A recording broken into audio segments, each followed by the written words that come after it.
Welcome everybody to this Sunday morning service here at Salt and Light Christian Church.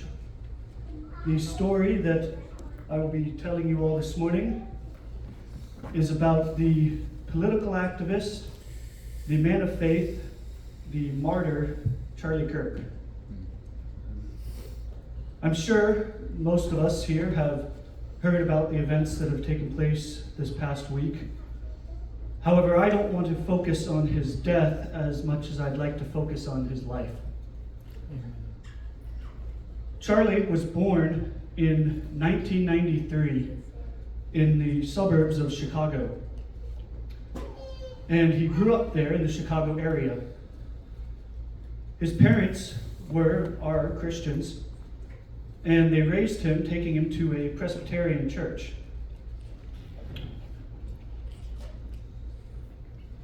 Throughout his childhood, Charlie's family was not really overtly political.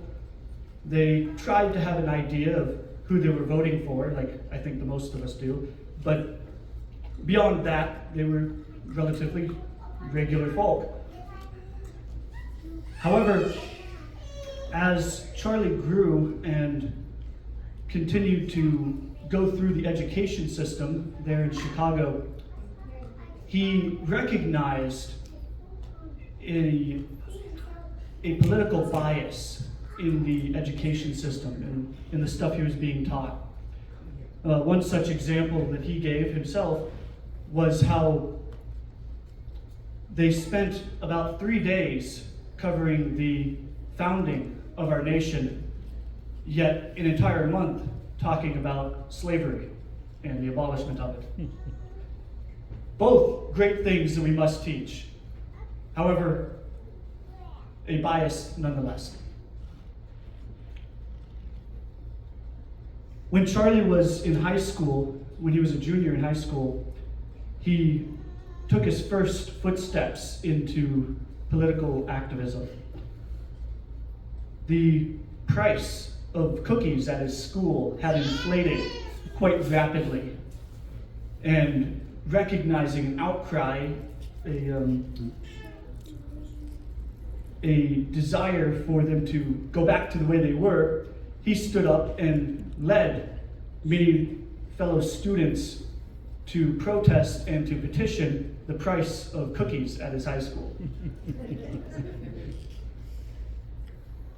After he graduated high school, he went to attend college in Chicago.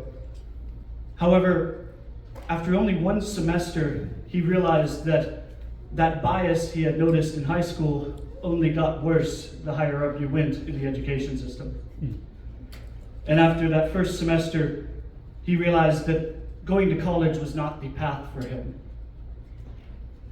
And so he dropped out of college and began focusing on his activism full time.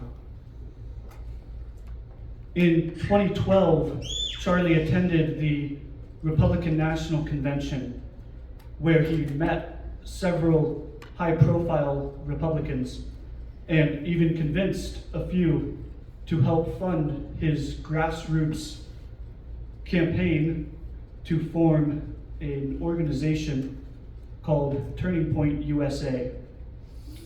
This organization was formed to focus on spreading not just conservative values, but also the gospel and the message of Christ to the youth of this nation.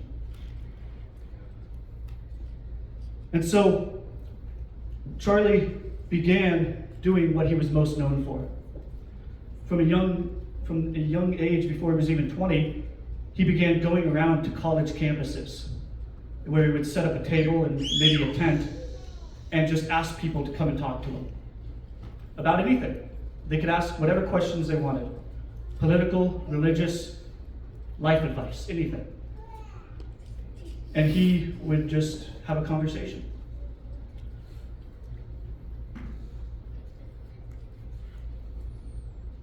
There are many, many troves of videos of Charlie Kirk on the internet. I'm sure it's not hard to find some of them. However, everything he did he put Christ at the center. Every time somebody asked him a question, whether it was political or religious or something else, he would shift the conversation back to Christ somehow. Every piece of information he ingested, whether through his education or from his own studying, he ran it through his biblical worldview first. He ran it through the pages of Scripture. And that is abundantly obvious by the way he lived his life and by how outspoken he was. Later in life, in 2018, Charlie met his wife, Erica, and the two of them, on their first date, they both espoused that it was more of an interview than a date. But from the very first date, they both agreed that they were dating for the purpose of marriage and a godly marriage. And so the two of them dated for about 2 years before Charlie proposed to her in 2020. And they were married just a few months later in 2021. The two of them had 2 children, a young daughter and a boy, before Charlie's death.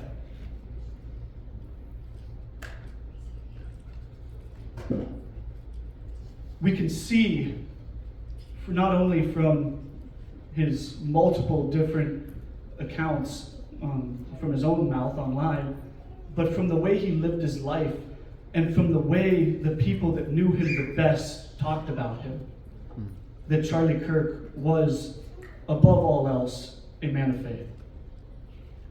That he loved Christ, and that he had a fervent desire, a need to spread the gospel to the youth of this country. The statistics say that Gen Z, the younger group that we call them these days, the youth, is the first generation since World War II that is more conservative and, more importantly, more Christian than the generation before them. And I think that is in large part due to the work that God gave Charlie Kirk during his life here. And so, no matter what you think about his political views, which ultimately at the end of the day are much less important than our Christian worldview, we can respect the fact that Charlie Kirk was indeed a man of faith, and that he did his best, his utmost, to spread the gospel. So thank you. Let's bring the music up.